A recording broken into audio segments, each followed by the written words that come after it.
And we are live. Welcome to the NBA Deeper Dive. It is Wednesday, January 8th. I am Josh Engleman. I'm joined by Chris Spags. We're brought to you by us. And we have an 8-game slate ahead of us with a bunch of news that's going to be pretty important, including the exact same news that we needed yesterday, whether or not Nikola Jokic is going to be playing in this game. Certainly didn't work for me yesterday. Maybe it'll work a little bit better today. Now hit that like button, subscribe to the channel, hit the notification bell so you know when everything goes live. Follow us both on Twitter. What's up, Spags? How are you? I'm good. We had a little bit of a figuring things out before the show. We got where we need to be. We're here on StreamYard with Jacob producing today because Jordan's dealing with the fire fallout. So first of all, for all you guys out on the West Coast, hope you guys are okay and safe from the fire things going on because it is pretty awful. Second part of it, now that we got that out of the way, people that have real things to bitch about can bitch about that. The Q-Tag stuff, I'm really tired of, man. I'm tired of this, of Towns getting ruled out. I'm tired of Jokic getting ruled out late because it's like I make my lineups in advance and I try to make it before, Luka's bedtime. I do his bath and all that. And like I'm used to having to swap a little bit during that. But now it's like the entire construction of my lineups falls apart and I can't manage it all. It's really frustrating me because I've had like 2 really bad DFS days and I don't usually have days that are like that bad. So I would like it to be better today, Josh. I'd like to know everybody who's going to play well in advance like we've dreamed of for so long now. To be fair, I was very happy with the Jokic news. I did everything that I could have. It worked out perfectly until they had to play the game, at which point it did not work out. So that kind of sucked. That kind of sucked a little bit. But we got a lot to talk about, and we have arguably the best regular season game on paper in years. I mean, OKC, Cleveland, I have not dug into the specific details of this matchup, but I mean, this has to be like one of the best combinations of records between 2 teams at this point in the season ever. I mean, certainly in years. I'm fascinated by this matchup. And one side of it looks really good in DFS. So I'm excited I'm glad it's at 7 because we get to watch it. I'm not glad that it's on national TV because we can't watch it on playback. So unfortunately, we either get Wizards Sixers or Bulls Pacers. Neither one of those games do I want on my TV screen or monitor in this case. But I would like to watch OKC Cleveland. It's obviously a great game and definitely one where I think you're starting to get the whispers. I know you've had it in some of your strategy show chats in the morning, like little whispers of 72-10 potential for Cleveland, which I think we're a pretty far stretch away from that at this point and how injury luck and all that can go. But in terms of the matchup, this is good. And I would say maybe a more interesting matchup right now than Boston Thunder is because Boston clearly wasn't ready for that one. I think Cleveland's ready. We're about to find out. Go OKC. That's for sure. That's for sure. That's all I care about. OKC dub. You ready to break this down? Yeah, let's do it. Even though I disagree with your pro Thunder agenda always, they're fine, but Cleveland, let's have Cleveland have something. They deserve something. They deserve something. They had plenty of somethings, man. They had LeBron James. Yeah, but but they lost LeBron again. He stabbed him in the heart, and now they all have is like Logan Paul and they have a banner hanging in their arena because of LeBron James. Yeah, I'll never forget it, but it's 2025 now. They're not getting LeBron again, it doesn't look like. The Thunder don't have one of those banners. They deserve one. Fair. They deserve one. Team Thunder. Let's talk about the Thunder because they're the first team up. OKC, 2.5-point dogs in Cleveland, 230 total. No Alex Caruso, no AJ Mitchell, but we are getting some ownership into these guys. Honestly, more than I was ever expecting, but there's a lot of minutes here to go around, and there's a lot of quality to go around. As we look at it right now, I have the most recent update from 1 minute ago in terms of ownership. 15% to Shea, around 15% to Lou Dort, around 15% to Isaiah Hartenstein, 10 for Cason Wallace and Aaron Wiggins, just 4 for Jalen Williams.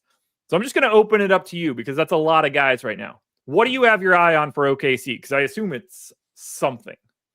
It's Hartenstein right now. I am going to have to update my data and rerun the Sims because there was a projection update before I had a chance to do it. That said, Hartenstein's just one that always projects a little bit better for me than expected. Certainly a matchup here with some bigs going against there. You get some opportunity to be closer to the rim, get some rebounds. Similarly could work against them as well if those guys boxing them out, make it a little bit tougher on them. But I like Hartenstein at that price tag at 7,100. I think it works well. I'm getting him at about a third lineups right now, which I think is too much. I'm going to knock that down a little bit because I don't want to lose. Like we always talk about here, that flexibility throughout a slate to be able to swap around if you get some better things. You have $7,100 Hartenstein in the lineup. It's like you're kind of married to that, obviously. But I think he's in a good enough spot. I am lower on some of these other guys, so I'm curious to see where your stands are because I always kind of have a Hartenstein stand, but you're always a little more team SGA, and I'm definitely low on him today. I'm neutral on Hartenstein right now. I'm about neutral on SGA. I am a bit over on Dort, who I find really fascinating here. If 4K shooting guard small forward needs like 30 fantasy points or something in a matchup where you expect him to be out there a little bit more, the fact that they're missing Caruso, the fact that they're missing AJ Mitchell would really surprise me if Dort wasn't a part of everything they're doing in a competitive game. I did 2x Case and Wallace. I'm 2xing Aaron Wiggins. So I'm going to OKC for the value. Dort, Wallace, Wiggins. And I'm just sort of holding hands with Shea and Isaiah Hartenstein. I'm getting Wiggins a lot here. I'm getting Wiggins in about 20% of my lineups. He's definitely the one at 3,200. A small forward, power forward, I think stands out. I'm low on Case on Wallace, and I heard you're taking the strategy show too as well, where like you do seem to have to pry the minutes from his cold dead hands to kind of get him off the court, but he's just not a great per minute producer at 0.7. Dort, obviously a little bit better, but still only a 0.74 on the year. I'm not crazy about going there. I'm actually like, I don't love this game. The totals aren't the craziest high in the world, and you have two competent defenses. I'm getting Hartenstein a lot. I admit that, and probably more than I want for that. But this is a lot of ownership for a first game on the slate between, I think, kind of the most playoffy environment we have, compared to a lot of these slates. Yeah, I'm very excited about this. I'm nervous that I don't have Jalen Williams. Like, he's not grading out all that well for me. I'm not surprised that it's not happening, but it just feels wrong given how much I have of the rest of these guys. And I will say, I don't expect him to be out there a lot, but Isaiah Joe having no ownership is at least a little interesting to me, given the fact that they're out 2 rotation pieces. If he's shooting well, that is going to keep him on the floor, and it's not going to take a lot at 3,100 with shooting guard and small forward eligibility. I just want a bunch of OKC. The only downside, and you just kind of mentioned it, is this is a 7 o'clock start. It does limit some of your flexibility moving forward. I just think these guys look too good. As of right now, they are the second most owned team on DraftKings, only behind the Sixers. And the Sixers are obviously a unique breed for today. So I can't feel too bad about getting there. On paper, it feels like a bad matchup because Cleveland is clearly really good on D. I think the salaries are saving us here. Like 10-5 for SGA isn't anything crazy, especially in a situation where you expect the most minutes he's going to play in a regular season game to be in a game like this. Dort's 4K with the best positional eligibility you can get to. No issues with that. Jalen Williams being 8,300 is probably the reason he's not getting any ownership, but Hartenstein looks fine. And then everybody else is 3,700 or less, whether that's Case and Wallace, Wiggins, Joe, if you're getting really weird and rolling the dice on Kenrich Williams or Jalen Williams. A lot of Williams around these parts. 3 Williams. I mean, they're cornering the market on W last names. Wallace, Wiggins, it's the whole damn team. But anyway, with their prices and with those guys missing, I don't mind as much getting to this early game just because all it's doing is leaving me more salary for the future. And I don't think that there's any major spots that we're going to have post 7 o'clock that are going to free up like 3K guys. I mean, yes, I think if Jokic is out, we might get whatever center starts or a bump to your Peyton Watsons, your Julian Strothers. These OKC guys are just buried in the 3Ks. But it comes down to like, are you team Jared Butler today or not? Because I think that's kind of a big one. I was getting him a lot with Stokastic Sim. I'm getting a lot with my projections as well in the Sim. I think too with him, if Bub Carrington opens up, like Jared Butler is the most lock and loaded 3K play I think we've had in a while. So I think for Jared Butler, that's sort of where I am, where he's kind of dominating my value. Still getting Wiggins a little bit as like a secondary value, but like all the Stokastic top ROI lineups I had before in the Sim I was running on stream before the show, like it was all getting Jared Butler up top. And I think that's sort of where things may differ a little bit. If you're low on Butler, I think you're going to get more Thunder. If you're high on Butler, I think you need less Thunder guys up top. Yeah, and that's all going to come down to the status of Carrington and Kuzma and Sarr. Like, if those three guys are in, then I don't find Butler to be all that interesting, and I'd rather have the OKC guys. Lucky for us, they're all 7 o'clock starts, so we're going to know this one at least, which is helpful. What a weird one. What a weird one. The weirdest part of all of this is that Cleveland looks completely uninteresting. 8% ownership to Mobley on DraftKings. Mitchell's at 3, Garland's at 3, Allen's at 2, Levert's at 2. It feels weird to not have the Cleveland side. I want to project these guys for 34, 35 minutes. It's not supported at all in the betting markets. But if they're ever going to play like real starters, today's the day that happens against OKC in a competitive matchup, I think. But for right now, I barely have these guys. I have a little bit of Evan Mobley, and that's basically it. Feels weird. Feels unbalanced. Yeah, I'm getting a little bit of Mobley and Garland. I mean, I think the logic of it, like if we're going to go with the basketball logic of it, besides what you're talking about of them playing more minutes in a competitive game, I mean, you have unlimited wings to throw at Mitchell and Garland, and I think that would be sort of the thing that would suit me off naturally. The part projection-wise that like I get why I'm not getting there a lot is like I don't have any of these guys over 40 fantasy points, projected. I know Stokastic has Mitchell at 41, Mobley at 41, but like really you're talking about 4 players all around 40. I mean, Allen's kind of fallen back enough that that's maybe not the same thing. But I think that's why you're just not getting there. These guys aren't priced for that. I think if you're trying to play the upside more, it's not even the highest team total Cleveland has had lately, where they've had high 120s totals in some games, mid 120s. So 116, I don't know if it's there. I think the matchup is a tough one for both sides. I just think this game plays down, to be honest. So that's sort of where I'm okay with like not getting a crazy amount of both sides. And I think to Cleveland in particular, just I'm okay not being here, I think, but I get why you'd want to get more. I think they're interesting tournament options in a high octane NBA finals preview kind of game. But it's like I think they're just going to defend the shit out of each other. You would think, right? I mean, both of these teams are lethal from a defense standpoint. And that's part of the reason why I'm nervous about having the OKC side and not the Cleveland side. Like, part of me just wants to artificially bump Mobley, Mitchell, Garland, Allen, get like 10 to 15% of all of them, and cross my fingers that this game is just a battle and they concentrate their rotation. But as it looks right now, I don't think I'm going to get much of Cleveland. I do think they're a hair under-owned, but it's really not by anything extreme. That's the really tricky part for me here. I only got Mobley to 9% optimal. He's in 8% of my lineups. That's the most of anybody on Cleveland. So I just don't really have it here. Yeah, I think if you're going to say anything, Mobley seems like one that should be. I mean, he's going to get Jalen Williams on him a good amount, but like he's going to have less. They can throw less at him. That's going to impede what Mobley does, I think, in the usage he's had this year. Whereas like Garland and Mitchell, I feel like they're just going to be in. We keep seeing lead guards get decimated by the Thunder, and I think that's stuck in my head a little bit lately. All right. If you could only play one guy from Cleveland, is it Mobley or is it Mitchell? It's Mobley for me. And Mobley and Garland would be second.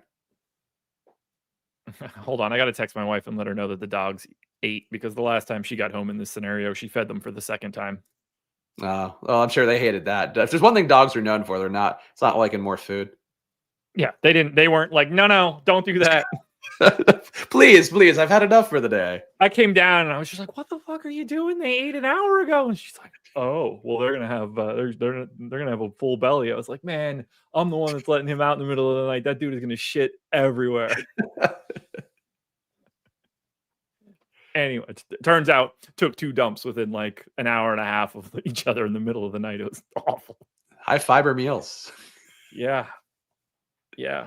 So anyway, Chicago Bulls, 7-point dogs in Indy, 242 total. Fastest pace game on the slate, highest total on the slate.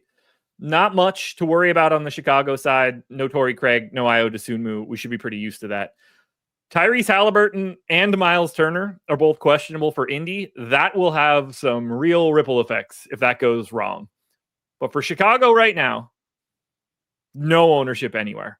5% to Patrick Williams is the most we have. Giddey and Patrick Williams both got to around 15 on FanDuel. It's low single digits everywhere else. I'm fine if I get any one of the starters.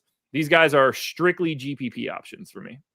Yeah, same page. I didn't get more than 2% of anybody. Got 2% Levine. I guess I got 3% Patrick Williams, but these guys were all kind of priced for life without Ayo Dosunmu. The total looks good. Like the combined total looks good. Chicago's total looks pretty decent. Indiana's looks very good. I think going here is not the craziest thing in the world, but projection wise, a little bit of the ceiling priced out. At least Vucevic is not in the 9K range anymore, but still at 8,700. He just hasn't really been there, producing at a 1.25-ish fantasy point per minute pace this year. Yeah, you want to go for tournament guys. I get it because the total's there, the matchup's there, but they projection wise, they're not even like 5X guys really besides the cheap guys. No, this is the type of situation where I'm happy to not get to much of a 7:00 game because I don't find Chicago to be that appealing. It is not out of the realm of possibility that we're going to have no choice but to get to a lot of the Indiana Pacers if Halliburton and Turner break the wrong way. Now, right now, Siakam is 20% owned. Nembhard is 10. And then the rest of these guys are in single digits. But if Halliburton ends up out, I got a sneaky suspicion $3,800 TJ McConnell is going to look pretty damn good amongst others. And if Miles Turner happens to be out, I think $3,200 Thomas Bryant is going to end up in some of our lineups. This has the opportunity to be really nuts. I have the Pacers gaining 3.2 possessions over their average in pace. This is a massive pace up spot for Indiana. The total's already awesome. The Bulls defense isn't anything special, and their best defensive player isn't playing today. We need the news. What do you want to do before it comes in? Do you like them if those guys are just in? Not really. I'm getting 9% Siakam compared to the field's 20% plus. There's never the biggest Pacers guy in general. Halliburton's one where I could see the case for with him being projected under 10% ownership, the kind of matchup to you where, high total spot, Indiana at home with a really high total for them as well. I think that's where Halliburton gets there more as a tournament play, but projection wise, I'm not really there right now. Getting Nembhard the most, 22% of him compared to the field's 11. He's just a decent value play at under 5K and point guard, shooting guard. But he's one where, again, if any value opens up, like I won't be there quite as much. But he's one guy I guess I'm getting instead of the Thunder guys at a similar price point. But yeah, I think Obi Toppin looks okay as a value right now. Would look better if Turner were out as well. I'm really hoping you get Halliburton and Turner out because that would give us really clearly defined value to go to. Halliburton in particular, getting McConnell as value, like he would destroy here, I think. It would be another guy to put in every single lineup. But as it is right now, okay options. But like if Nembhard's my top option, I could easily live without him. Well, the slate is going to change based on the news we just got. Damian Lillard now questionable calf injury. That is going to make Giannis in the 930 spot look slightly better than he does right now. And the downgrades lately have portended people being out. So that's been reliable, at least lately. And even just making sure you have a bit more Giannis for the last game on the slate. Like, I'm happy to soak that up. And even if Dame ends up playing, like, there are worse things than having too much Giannis in the late night hammer. So that one doesn't hurt as much. What will be interesting is the effect that it'll have on someone like Ryan Rollins. Yeah, that's exactly what I was thinking. Or Delon Wright if they wanted to. But, like, I would assume Ryan Rollins, and I would hope so. And, nice spot, too. Competitive game with San Antonio. So, yeah, that could matter a lot to the slate. So we need this indie news. We're going to get it on live before lock, so don't miss that. It's hard to want to go any further here. By the way, we got the Sixers starting lineup. Maxey, Gordon, Oubre, Caleb Martin, Yabusele. Playing Gordon a lot lately. I mean, I guess we're dusting off Eric Gordon here a little bit in terms of minutes. I can't imagine we're playing him, and we'll get to Philly in a second, but it's going to take a while. We're going to need a pressure washer and something else to get all the dust off of him. Woof. So, yeah, I'd like to go further here on the Pacers, but, two of their main starters are questionable. Right now, I am actually a bit over the field on Halliburton, way under the field on Pascal Siakam, and relatively neutral to Andrew Nembhard. Per Nick Nurse, Andre Drummond closer to doubtful today. So Yabu, it's another value guy that you just lock in. Yeah, and then I think Bona is at least talkable moving forward. Halliburton will play. I'm just going to not do anything until this refreshes. Miles Turner ruled out. Thomas Bryant season, ladies and gents. Fun. And shout out to the internet for giving that shit to us while we're doing this. I'm sad Halliburton's playing. I do like TJ McConnell chalk nights, but Thomas Bryant chalk night. He's going to give you your money's worth. He's going to run after the ball. He's going to maybe injure himself. I was going to say, we need to make sure that Thomas Bryant doesn't tear his Achilles, because we know what happens to these backup centers. Pour one out James Wiseman, pour one out for who am I missing? Jackson? Oh, Isaiah Jackson. Yeah, sorry. He sorts a lot lower in my size metric, so he's behind Toppin, Walker, James Johnson, Siakam. So I completely whiffed on it. If I give Thomas Bryant 24 minutes and then I just hide the rest of those minutes without paying attention to this on Johnny Furphy for right now, 24 minutes of Thomas Bryant gets me to 27 fantasy points, 8.4x. He's going to be 50% owned, right? Yeah, I mean, he's your value. He's been averaging 0.97 fantasy points per minute this year, and that's down a little bit from the historical samples. So imagine he'll get better projected as a result. He's been the direct backup. So I think Obi Toppin could cramp things a little bit for him. Like, sure, you're not worried Thomas about. Bryant will start, by the way. Okay, so that helps a little bit. I mean, he's your obvious chalk. He's got to be. I think he might be 60, 50, 60. Yeah, I mean, he's going to be heavily owned at this point. I don't disagree that like Toppin looks a little bit different now. Jarris Walker potentially picks up a couple extra minutes here. But no disagreement that we could be looking at Toppin as well with a decent chunk of ownership. But just knowing that Thomas Bryant is starting right now, he's going to be 30+% pretty safely.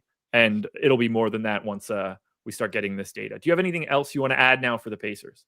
No, I mean, I think Toppin becomes kind of your leverage against Bryant a little bit. He already projected decently well. He's 3,700 and power forward center, so you can get there. But yeah, I think now the Bryant thing is going to be pretty huge, and everybody looks a little bit better. And now Siakam chalk, I think, makes more sense.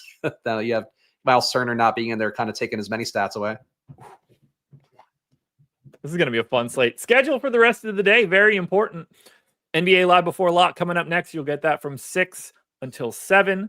They're going to have some news to break down. Then Greg and I are hopping on at 7 o'clock on Playback, playback.tv/Stokastic. Come watch the games along with us. Unfortunately, we can't watch the national TV game, so we'll either have Chicago and Indy or Washington and Philly.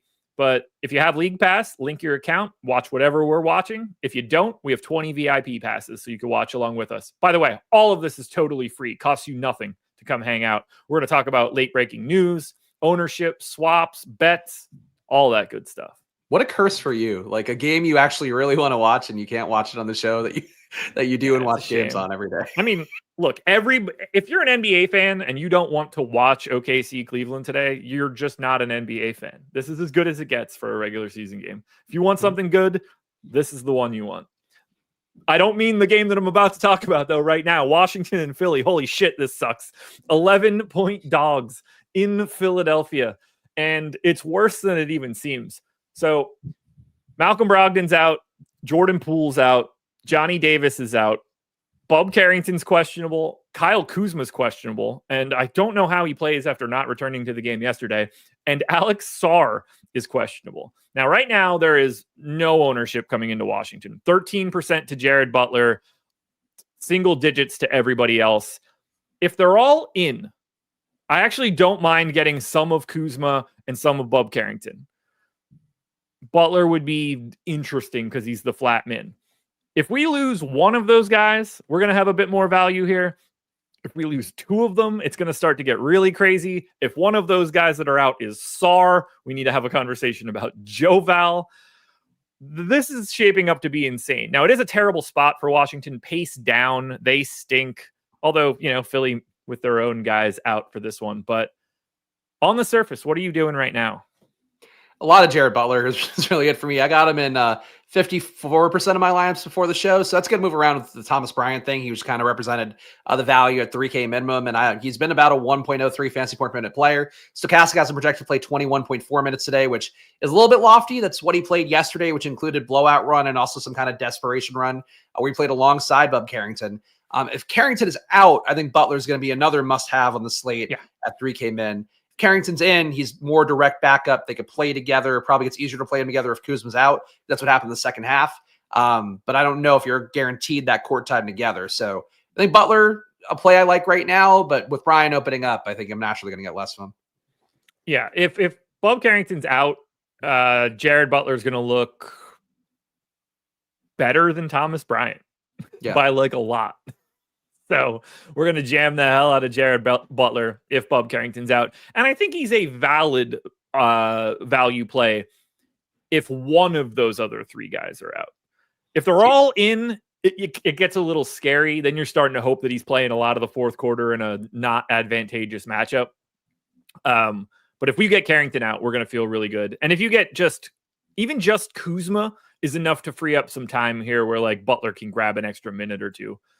Because, I mean, Bob Carrington's 6'6". Like, that's big enough to handle being the 2 in a matchup where, I mean, you're the Wizards. Like, you give a shit about size. you're just putting people out there. Yeah, I'm with you. I think there's concern to Butler's minutes as it is, with it being 21.4. He just projects a little bit higher than he probably should. But I think like he's kind of good the same way like a Ty Jerome was good, where he was playing reliable minutes as the backup there. Obviously not the case now. That's kind of how I view Butler. But again, this is like before we had the Bryant stuff open up. That's a lot more secure play. Butler, I think, though, still like a $3K guy and a $3,200 guy. I can do a lot for you on the slate. And I think they both have some amount of minutes coming their way. Yeah, so this is another one where it's a 7:00 start. Live before lock will get this information. They'll get your starters. That's where you want to be to really get the update on Washington. It's hard to dig in when you've got 100 minutes up in the air. But we can dig in pretty easily on the Philadelphia 76ers. Oh, baby. No Joel Embiid. No Paul George. By all accounts, no Andre Drummond. No Kyle Lowry. No KJ Martin. No Jared McCain. And for anybody that gives a shit, which is nobody, Pete Nance is with the G League team today. We have 68% ownership coming into Tyrese Maxey. We have 60% ownership coming into Kelly Oubre. We've got 25 coming into Caleb Martin, 28 to Yabu. And this was before we knew anything about Andre Drummond. The guy I like the most here, though, isn't Maxey. It's Oubre. I got 70% of him right now. Shooting guard eligible, 5,100. He's playing big minutes. He gets a huge usage bump with no Paul George and no Embiid around. And there's just not enough bodies left around here for Oubre, to me, to like be anything other than a guy that's out there a lot. Also, revenge narrative alert against the Wizards for Kelly Oubre. I don't know. Either way, I like Oubre the most. Take it wherever you want because Philly's got some good options today. So I like Oubre. I am under the field on him by a little bit here. Maybe that'll move around a little bit with some of the value opening up and Drummond's minutes coming out. But he's going to be 60% played. I have him at 54%, so it's not really a big anti-stand. And I'm with you on Oubre. Like, revenge narrative stuff, I don't think matters that much. Oubre, whenever he plays the Hornets, just beats the shit out of him in a way that's like seems spiteful and like he really. And that's the thing that I've talked about the Jeff Teague podcast on there before, but like he says, like players do sometimes get up when it's a place he didn't want to leave. In particular, they'll come out swinging a little bit. Did he want to leave Washington? I guess that's how you would kind of weigh Kelly Oubre's true upside. But no matter what, he looks good getting those minutes. A lot of usage go around. He'll soak up kind of that Paul George jacking up threes role, and that's good for Kelly Oubre. I have more Maxey. I have 71% Maxey. I think he's a really strong play here despite being 8,900. The upside for him, he's been averaging a pretty good rate overall. Court time without Embiid. We got Maxey at about 1.22 fantasy points per minute with 32% usage, 31% assist rate. True shooting's also been really bad at 52%, so you can probably shoot a little bit better if he gets hot, which you could be able to do versus Washington. So Maxey, the big issue is like you're paying up for him. You're kind of handcuffing yourself from some of the other guys potentially. With the value opening up now, you can get to Maxey more easily. You can get to Cade, who I like. You can still get to Giannis, who looks better if you do get no Lillard. You get to Wemby, you get to Jokic. Like Maxey, I think, goes well with those guys. So him keeping 70% ownership for me looks good. And Yabu and Caleb Martin, a lot of ownership going there. I didn't get any Adam Bona before the stream because Drummond was assumed in, but he might come in as a little bit of a value, but probably not with, I think, Thomas Bryant. I think it's mostly the four guys: Maxey, Oubre, Yabusele, Martin. I think you can play as much as you want of those guys. So I am quite light on Caleb Martin right now. I only have 8%. Maybe this looks a little bit different if I move some stuff around, but didn't get to him. I'm assuming there's just going to be a value guy that I have over him in 4,900. I did have a little bit more of those 3K guys as well from OKC.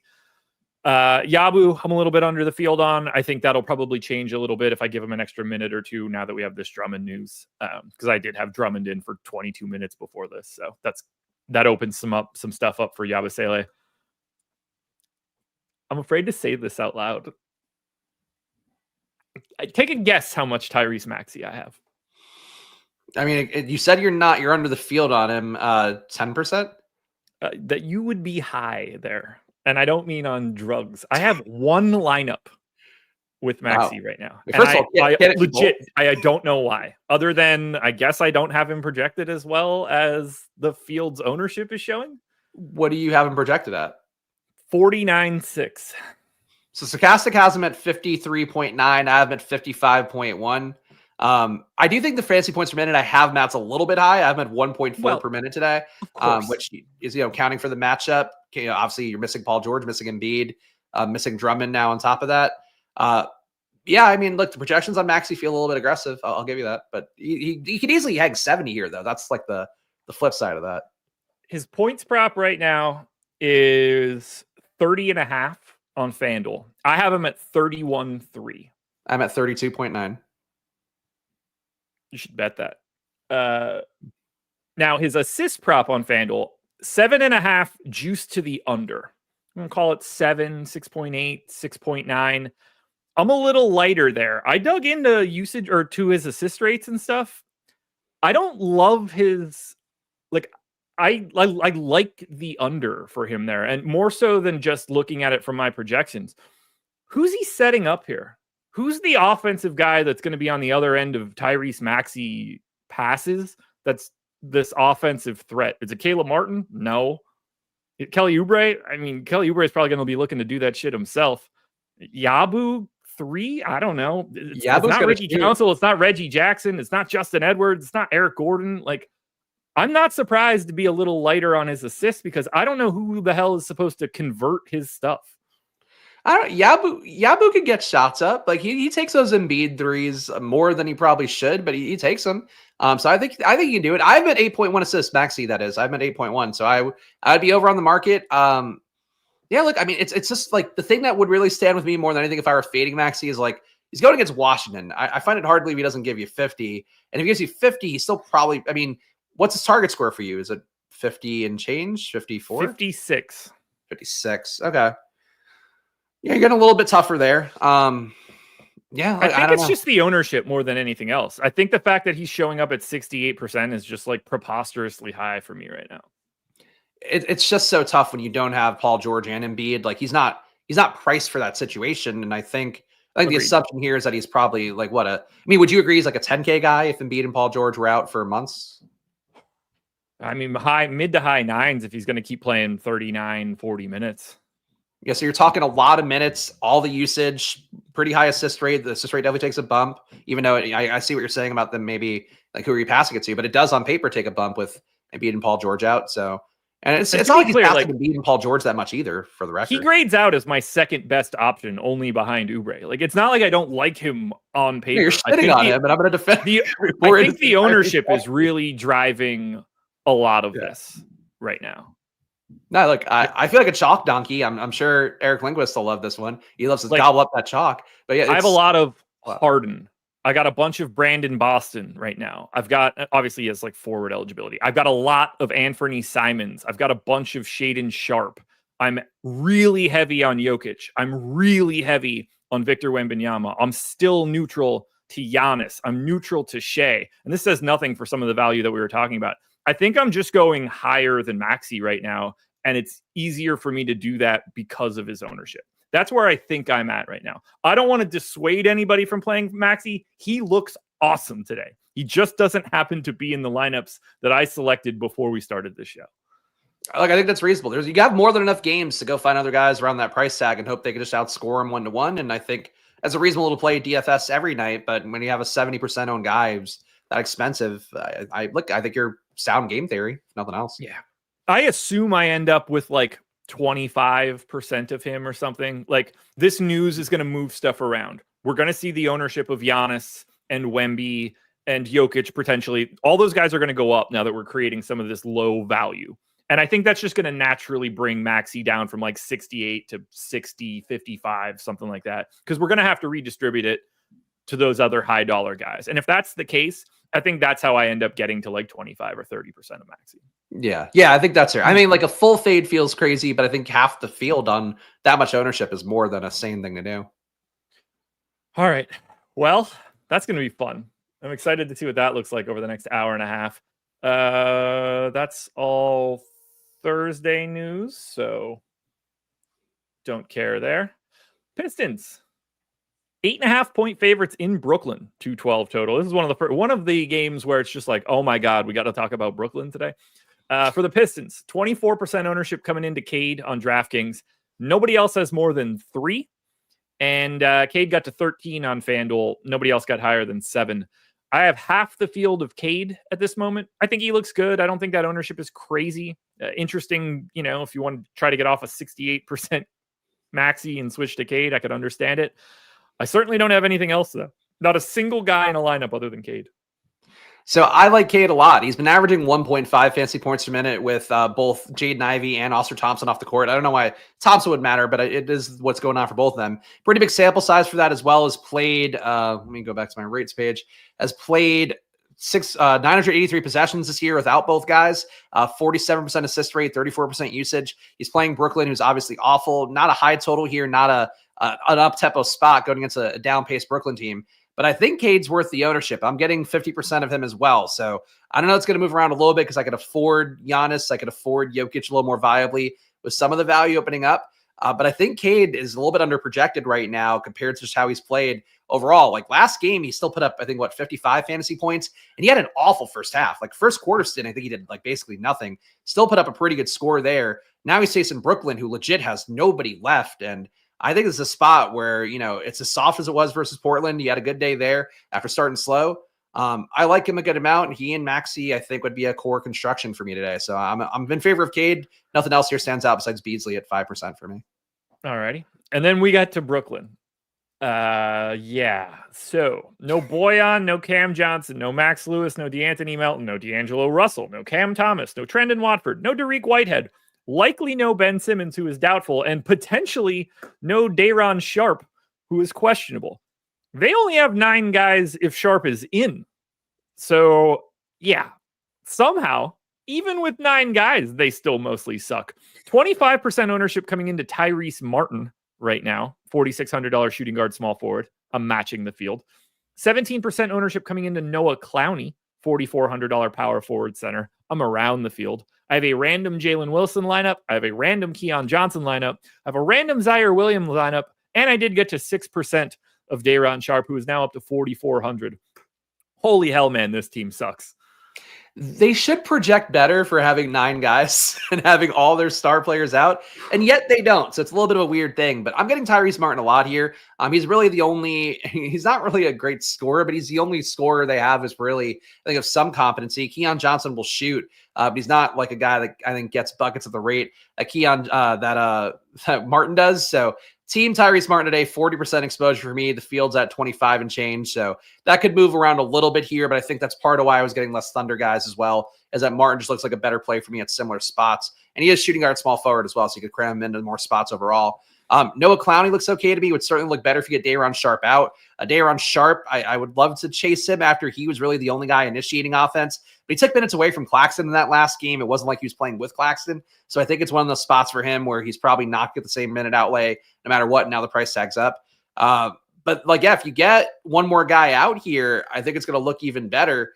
It's just right now, it should look better for somebody besides Tyrese Martin. And frankly, like a tournament winner coming from this team, I think wouldn't be a shocker because it's still 100-point plus total, and you have so many points to go around. And you're right now, projection-wise, have like a bunch of dudes projected around like 12, 15 fantasy points or 15 real life points. So somebody putting up 20 here is going to win you the slate probably. Yeah, it's so gross. Dude, if Day'Ron Sharpe doesn't play today and they have 8 guys, we're going to be playing Tosan Iwoman, and that's not going to be fun.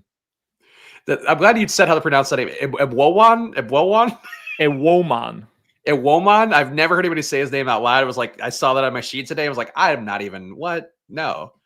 That is, Greg will give you a very different pronunciation. I am giving you the correct one. Okay. I trust yours. You corrected yourself on Jonathan Mobo. I feel like once you did that, you gained all my trust. Yeah. Yeah. Iwoma. E-H, lowercase E-H dash whoa, capital W-O-A-H, like Joey Lawrence style. M-U-H. Whoa. What a fucking boomer reference that is. Yeah, not a lot of people in here watching Blossom back in the day. No, probably not. Oh man. That was fun. I'm glad we did that. I'm really glad we did that. Anything else for Brooklyn right now? No, I mean, this is clearly a key spot here. Again, you can make the case for any of them. And just to clarify, I meant 20 real life points. Like if somebody here, let's say Keon Johnson puts up 20 real life points, add some peripherals, he might have done enough for you to have a tournament winner on the slate. There's just the potential here for somebody to produce a little bit above average. You just have a team full of guys that project for 10 to 15 points, which is never how it looks in the NBA. So short rotation, I think there's something here. For me, it's Tyrese Martin or Clowney, but you can take your own shots on whoever you want in Brooklyn. I think it's worth it. Hold on. Who said that? Mitch Farrell. Blossom was definitely not hot. You're crazy. She wasn't. She had stupid hats. She wasn't. 6 was hot. People are saying in chat 6 was hot. Yeah. Sure. But look, Blossom was attractive. And then also knowing that she's smart too, helpful. You don't get that a lot. I don't know that you want to go look back at pictures of I think she was underage at that point. Granted, you're an adult, same age. I think she was probably, she's a little bit older than us, I would guess. All right. Mayim Bialik is 49, dude. Yeah. So she's 10 years older or so. Yeah. So there's no way she was underage if I watched Blossom. Well, no, but she was underage for herself. Point being, I don't know. You want to pull up photos of her. I think if you look back at the photos, I don't want to be mean to the teenage version of Mayim Bialik. I think you would be corrected and you'd be like, never mind. That was she just was me. 21 when she filmed it. Was she? Oh, okay. All right, then never mind. Came out in 1990. Okay, then she was just ugly then. I don't know. She's 21, so she could just be no, she was like 16 when it started. So we can talk a little bit more about season 3 and 4 Blossom. How's that? Yeah, okay. She wasn't the prettiest as an adult. As a child, I have no comment about it. But I was younger, so I can. I'm not trying to get her from the Big Bang Theory. You know what I mean? We're talking Blossom here. She looked like an asshole. Like the Blossom hats. Whenever I've dated a girl who wears a stupid hat, I'm like, that's a fucking stupid Blossom hat. That's her legacy to me. This is what a conversation. We have 4 more games to go, so we're gonna pick that pace up. Guys, sign up at Stokastic. Very simple. Click the link in the description. You get to come in for free for a month for whichever sport you choose. Assuming it's NBA, since you're watching this show, you get projections, ownership, boom bust tool, all of our sims, premium Discord, and again, cost you $0. All you have to do is click that link, sign up through one of our partners, either a pick'em site or a sportsbook. You're going to get bonus bets or a deposit bonus or something from them as well. Meet all the requirements at the top of the page. You got to send us a screenshot, stuff like that. And you come in for a month for no cost whatsoever. It's that simple. And you get the ability to have all this updated data throughout everything that we're doing here. Because these NBA days, man, you need that updated data as fast as possible. And we have that. So sign up, click the link, get a month for free. The Toronto Raptors, 12-point dogs in New York, 231 total. And this one can move pretty quickly. 2% ownership to Quickly, 2% ownership to Jake Puddle. That's it. Nobody's getting any ownership here for Toronto. Pace down spot. They look awful. I don't have any. Do you? I got 4% Pirtle, nothing else here. So a little bit of a stand on Pirtle being double the field, but not a lot here. Toronto's got their big 3 back, though. So excited to see them together and see how they do. But they're all overpriced for them all playing. Barrett at 9K is a joke when you have Quickly and Barnes in. So yeah, nothing to like here. Revenge games, a bounty all over the place, but nothing besides that. Yeah. A lot of revenge games going on here, but not only do we need to pick up some time, there's no way I'm talking any further about Toronto, but we do got to talk about the Knicks. Miles McBride, questionable, which I think we're pretty used to at this point. Karl Anthony Towns, questionable. So helpful to know that we've already gotten some of this news and we don't have to worry about the Jericho Sims experience again. 16% ownership, though, coming into that questionable Towns. Essentially no ownership coming into the rest of the Knicks. I'll take any one of the starters in a GPP lineup, and I won't be mad about it. I'd really like Towns to just play, so I don't have to overthink this Knicks team. Yeah, same thing here. The Sims thing, he's one of the worst producing centers in fantasy basketball right now. 0.65 fantasy points per minute. He had a really hot rebounding start the other day. Still didn't finish that well. I just really don't want to play Jericho Sims.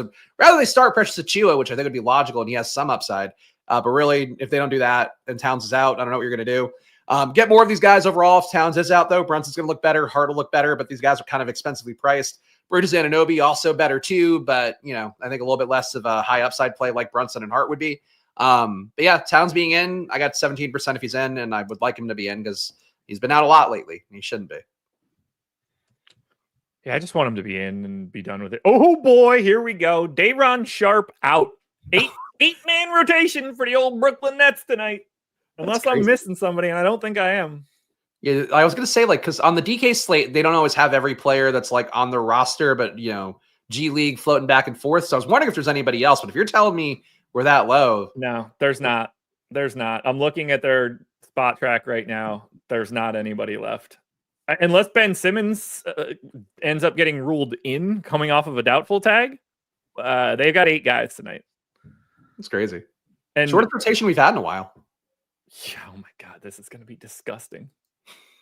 I don't know what this does to Claxton, but it's kind of interesting because he can conceivably play 36 minutes tonight. Yeah. Well, let Live Before Lock break that one down. We're going to move it on over to the Portland Trailblazers, who are 2.5-point dogs in New Orleans. 225 total. Portland has their own questions. Denny, questionable. Donovan Clingan, questionable for rest. You'd think you'd know that by now. Jeremy Grant is out. 20% ownership to Simons. 10 to Kamara. 20% ownership to Ayton. 20% ownership to Shaden Sharp. Around 5 for Denny right now. I've got pretty big stands on Simons, Sharp, and DeAndre Ayton right now. I am getting to Portland in a way that I don't really love, but I don't mind it. I like the spot. I'm getting to Ayton a lot. I'm getting to Sharp with the field. I'm not getting Anthony Simons at all. And I think it's because I weight this season's performance a little bit higher, where I have the previous sample size from last year, but I drown it out a little bit with what the guy's been doing this year. Simons has, despite a couple good games lately, has been mostly awful on the year, at least compared to how he's been. The usage has been down. Assist rate's been down. So I don't know how you guys are getting so much more Simons than I am, but I can't get there naturally. I have him 5 fantasy points lower here in the spot, so I'm not there. But you did just have Simons and Sharp go for 50 fantasy points in a similarly soft matchup against Detroit. So I think you should be there. I'm terrified of it. I might bump up Simons kind of on my own just to try to get there, but I think Sharp and Ayton look good. I'm low on Simons, but I'm aware that it may be a flaw. It's Monty Kamara. I got 9%, but with the value opening up, I don't know if that's going to hold. I really, really hope that Denny just plays here. I don't care too much about Clingan. Like, we're not going to have to worry about that. It's either him or Time Lord, so I don't care too much. But that Avdia news is going to matter because that will create a little bit more value. Like what, Chris Murray getting more minutes? Probably, yeah. Banton here too will probably get back into the rotation a bit. But yeah, I've got quite a bit of Simons, Sharp, and Ayton. Anxious to see where that ends up as the rest of this day goes on. Might have to look at their rates a little bit too. The Pelicans are also a very interesting team, and I don't like it, like, at all. Brandon Ingram out, obviously. Trey Murphy out. Zion out. DeJounte Murray now questionable. But nobody on this team is getting ownership except for 48% owned Brandon Boston, shooting guard, small forward eligible. I only have him at 25 minutes. He's in half of my lineups right now because that position and price is really advantageous. And we might just get no DeJounte Murray, which will make Brandon Boston feel a lot safer. What are you doing with the Pels? Yeah, Boston, I'm getting a lot too. And Stokastic has him at 23.6, so even a shorter minutes projection. And I'm still getting him in about 25% of my lineups, 27% of my lineups, field at 48. Boston, I think, maybe comes down a little bit when you have the Thomas Bryant stuff fully matriculated into the data, but he's a nice value play. He's shooting guard, small forward in 3,400, so I get it. DeJounte Murray, I will point out, finally shot well, 12 to 20 the other day, 55 fantasy points, looked good. He's probably due to keep doing it more because he's just been so bad on the year. That said, DeJounte Murray, if he's in, I think an interesting tournament play at 3% owned. I only got 2% of him, though, so not a big stand. McCollum's the one who kind of blows my mind. So in court time, without Ingram, without Zion this year, and without Trey Murphy, for some reason, Trey Murphy off the court seems to really drive up both Murray and McCollum's usage a little bit. McCollum's had 35% usage in court time. It's only 400 possessions. 35% usage, 24% assist rate, 1.3 fantasy points per minute, with only 50% true shooting, so could theoretically do better. McCollum's rates really, I mean, this is why he went for 50 the other day, I think, is he just starts to gun more. So McCollum, if you got Murray out, I think would become a much better play as it is right now. I think he's kind of an interesting tournament option at a single digit ownership. Yeah, I thought I would get a little bit more of him. I got him bumped up to 30% usage. Didn't create anything though. 8K, he looks, I got him at like 5x the salary. I was kind of surprised. just a little overpriced. We'll see what happens. If Murray ends up out, maybe that bumps up a little bit more and we start to get to him. The Brandon Boston piece of this is really scary, but at least it's an 8 o'clock start. I don't mind too much locking into somebody down the line a little bit. I can move this around if I need to. So not the worst thing in the world. I'd feel a lot worse about it if it was a 7 o'clock start, but I kind of hope Murray's just out so I don't feel as bad about getting to Brandon Boston. Oh yeah, he'll look like a much better play for sure. But yeah, I have essentially zero Herb Jones, Murray, McCollum, Messi, and just all of the Brandon Boston, which just feels so weird. Man, this slate is shaping up to be something real dumb. I kind of like it. 2 games to go. Hard to talk about this one right now, but we're going to try it anyway. Clippers, 2.5 point favorites. Last I looked, I'm going to pull that line again because this is ripe to move constantly. Line is 1.5 now. Clippers 1.5 point favorites in Denver, 227 total. Kawhi not playing today for the Clippers. I guess he's going to deal with some family and the fires in California. We're getting 15% ownership to Norm Powell. We're getting around 10 for James Harden, around 10 for Zubac, basically 0 to everybody else. I got a lot of James Harden right now, a decent chunk of Norm Powell, and I'm neutral to the field on Zoo, but I really like $8,600 James Harden in this spot. Yeah, Harden looks good. I mean, I think his price started to come down because of Kawhi being back in, and now Kawhi is suddenly back out, not injury-wise, so that's something out of his control in this case. I think Harden looks good. I'm getting him at 15%. I'm also getting Zubac about 15% as well. Norm Powell a little bit less than 15%. These guys are all just kind of took the price dock for Kawhi being back in. Now he's not in. So they're pretty strong plays. Denver, competitive spot here as well. Denver's defense, not anything to worry about either, efficiency-wise. So yeah, Harden, Zubac, and Powell, I think firmly in play for me and guys that you can now afford a little bit more easily. Oops, accidentally clicked on Amy's message for some strange reason and pinned it to the screen. That was weird. Yeah, some reason. The message was David, nope, staying home. That's like, you're jealous.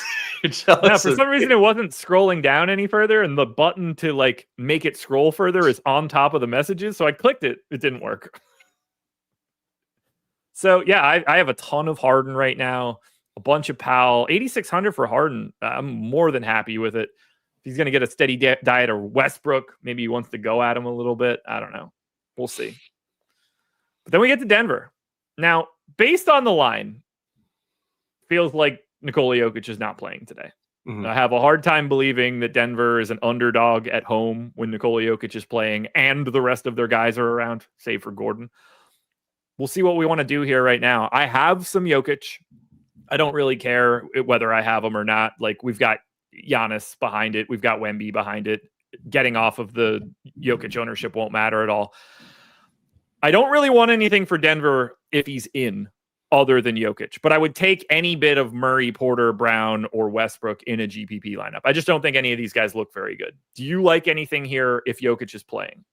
Just Jokic himself. I think he's too low owned at 6% if he were to play. So I got him in 25% of my lineups. And again, I think I feel safer getting there than I did the other day where I had some Jokic Tatum lineups that I had to drop like 4K to go to Steph Curry. And it's like, it's just like, it didn't matter that much because the lineups were mostly dead anyway.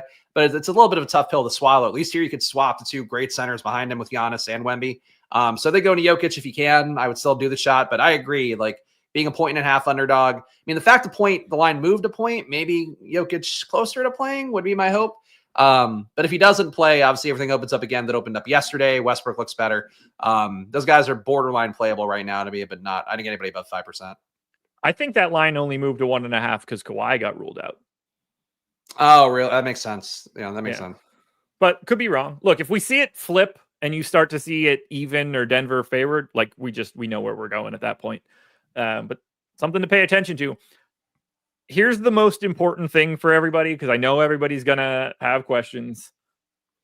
And we want to touch on it right now.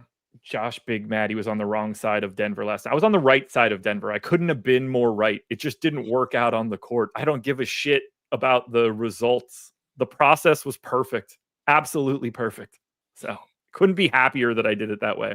It was the smartest thing you could do on yesterday's slate. What we want to talk about so that everybody knows it, so you don't have to stress about this at all.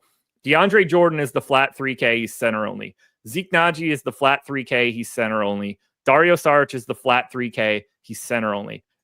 It doesn't matter at all who you want to choose to push forward if that's what you want to do here. You can swap to anybody. As long as one of those three guys are named the center, you can just swap whatever you have to whichever one it is. If Jokic happens to be out, I kind of get the feeling DeAndre Jordan is going to start and not Saric.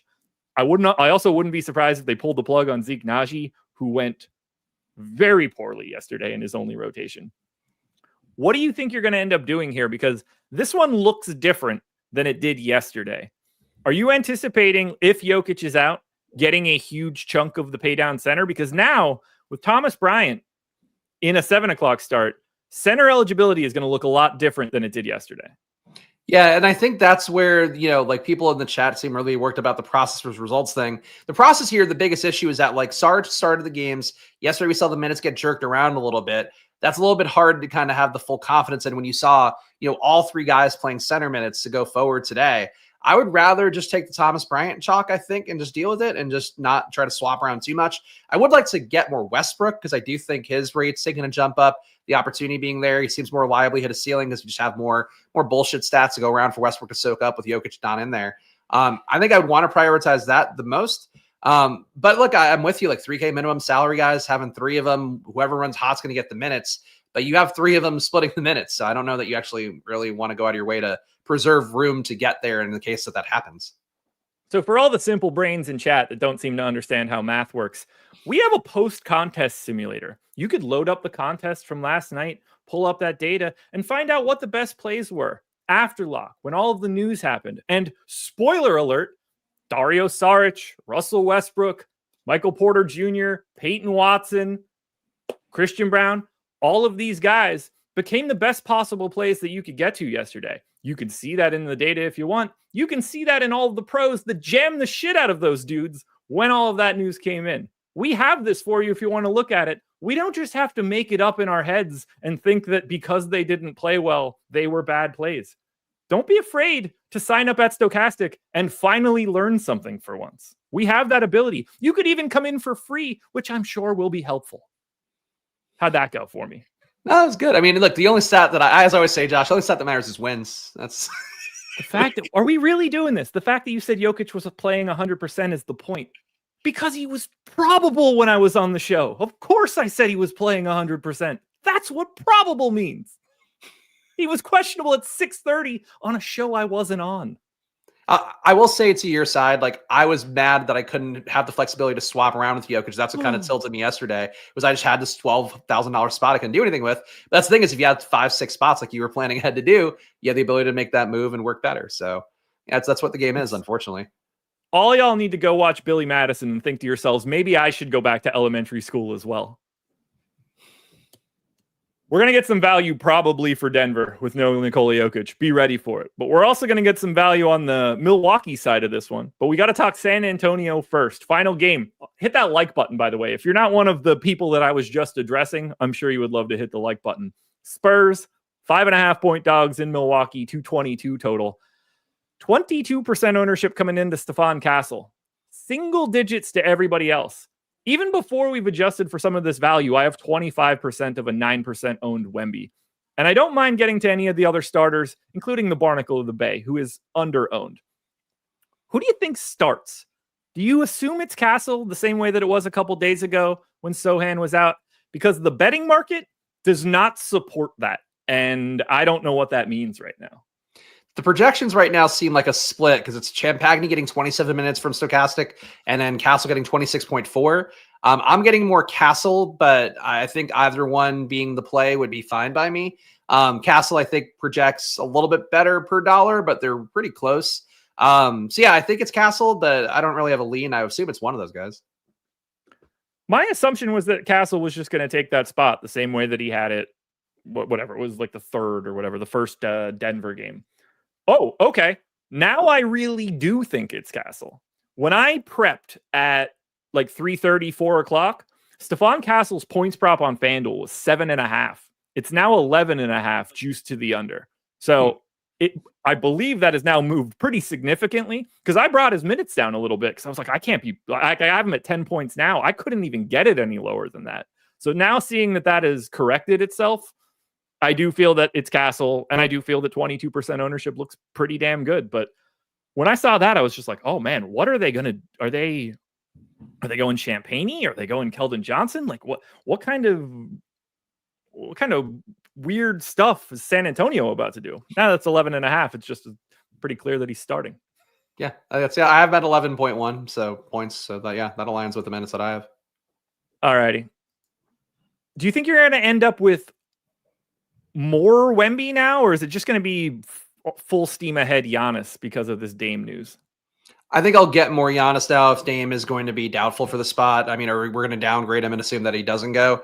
I do want to be mindful of it, though. Look, I think what I might do, and this might not be the best strategy, is try to lean more Jokic and just play the Jokic route. And then if I don't get Jokic playing today, I just kind of swap to Wemby, swap to Giannis more. Obviously, that would limit me on Giannis's biggest selling point, which is the power forward center. But I was getting him in 7% before we had all this stuff change throughout the course of the show.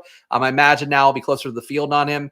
I think it'll look better to me than Wemby with the projections. I already had Giannis a little bit higher. So, I think Giannis good play. Giannis, Wemby, Josh, these guys are good plays. Just play them if you can. Yeah, I had 20% of Giannis even before we got all of this news. I can't imagine what I'm going to end up on if I reduce rates a little bit and bump up Giannis for the Dame info. So I'm guessing he's going to end up being in like half my stuff. And honestly, I kind of want to just get like 80% of him and deal with it as the swaps are coming in, because it feels like that's a spot where I'd want to be. It helps that Giannis, Wemby, and potentially Jokic are the latest things that happen, 9 o'clock and 9:30. Other than having to lock in SGA at 7 o'clock, we're not going to have any trouble getting to the pay up options. That's for sure. Yeah, and that's my thing too, is like, I think you have enough value to pay for Jokic now, and then you could swap down and just take, like, as Jokic to me projects, we're pretty like heads above these guys. I think swapping down that way and just eating the salary is an approach. No, that's the best DFS approach, but you have so much value. I think you can do it today. NBA Live Before Lock is going to be coming up right now. But first, Spags, tell the people where to find you. You can follow me at Chris Spags on Twitter and check out my NBA channel at Splash Play NBA. Streams every day before this one where I run through my projections and compare them to Stokastic. Check out the Sims, check out the prop markets, all of that. Check it out, and good luck, guys. It's a fun slate, as you guys have seen here. Come on in, boys. I got them all lubed up for you. Oh, did you? Did you yell at them and chastise them and let them know that you were right and they were wrong for the last hour? Is that what you did, Josh? To be fair, Greg, I saw that you were in here. You know exactly what I did. I did. Oh, I was here for the last 5 minutes. I was on a meeting before then. Okay. Yeah. A lot of people that don't understand how good of a play getting to Denver was yesterday. Yeah. Shout out to, I was looking at the post-contest sims earlier. I saw Steve Buzzard. This was pretty impressive. Steve Buzzard played 150 lineups in the $15 yesterday, and he managed to get to 100% of Dario Saric. So he's super back heavy loaded his lineups. His Samara was super, super high going into that slate. And then what a moron. Don't tell him that's a bad play. He's going to be really disappointed to find out. You hear that, Steve? All his millions of dollars. Couldn't have been dumber. Couldn't have been dumber. Yeah, that was it. So I felt really good about my Denver exposures, both before the slate started and then after, regardless of what the results were. I'd say the only thing I wish I would have done differently is expect Amin Thompson to play more minutes, because he was apparently going to play like 44 minutes in a competitive game yesterday, which was well outside what my expectations were. But like, I think my lineups would have been in a much better spot if I would have backloaded it, but still played a good amount of Amin Thompson. Because if I knew he was playing that many minutes, he was a very, very strong option. Yeah. Lessons learned. There we go. I feel so bad for Steve, being one of the best DFS players on the planet and just making such fish moves. Yeah, I think Dario Saric had the highest sim ROI of any player for the entire season so far. I could be wrong. I'm just going off memory, but he was like 90% or 91% in the post-contest sims for the main contest yesterday. 90 on the dot. Yeah. 90. Tell me when you could spend those Sklansky bucks, boys. Then I was saying, I realized at my supermarket the other day that they do take CLV at the self-checkout line. If you don't scan items and you walk out with it, they let you take it in CLV exchanges. That's what I said. We'll head nod and walk out, and that's a secret code. Exactly. Yeah. You need some blueberries, some strawberries. Hey, this one's on CLV. Sam Merrill out. You guys can break that bad boy down All right, What Sam was the Merrill news? out, and then some news for tomorrow. But yeah, guys, Spags, Josh, get out of here. And also Eric, we got to go hop into playback. I see